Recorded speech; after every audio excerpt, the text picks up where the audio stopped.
2.5 years ago, I lost my dad to cancer. And at the time, the circumstances surrounding his death were relatively unusual, but they've become a new normal for anybody who has lost a loved one in recent weeks. He died on the other side of the world in New Zealand. He had a bleed on the brain when he stepped off the plane, and he was taken to hospital. And I wasn't with him when he died, which was one of the most painful parts of losing him. I found myself, as someone with faith, left with so many unanswered questions, so much stuff that just couldn't be resolved in my heart, with doubts, with discouragement, and with this enormous void that just felt like it could never be filled. And the biggest question that I kept asking myself at that time was, where are you, God?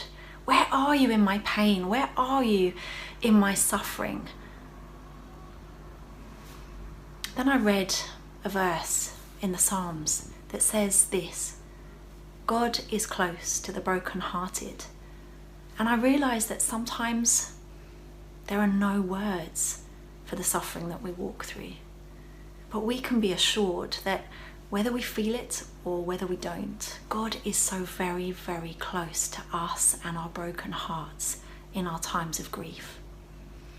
There's a book in the Bible that talks about a guy called Job, and at the beginning of the book, he loses everything. He loses his livelihood, he loses his children, and he loses his health.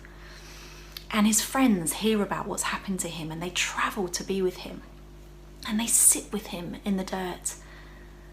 And they don't offer any words, because the Bible says they can see that his suffering was too great for words. We are surrounded by so much loss and grief at the moment, on so many different levels. And the danger or the temptation for those of us with faith is to try and answer the unanswered questions, to bring resolution or some kind of well-meaning words that might just bring some comfort to somebody in their grief. But sometimes words just don't cut it. And it's enough to show our closeness to another person, just like Job's friends, to sit with somebody else in their grief and to say, I'm sitting with you in this.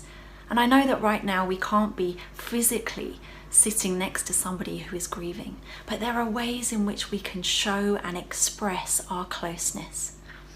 Tonight, if like me, you have loved and lost, I want you to know that God is so very close to you and your broken heart. And I very much hope that we can be the kind of friends who will sit alongside you in your grief. No words necessary, no trite explanations, just a whole lot of love.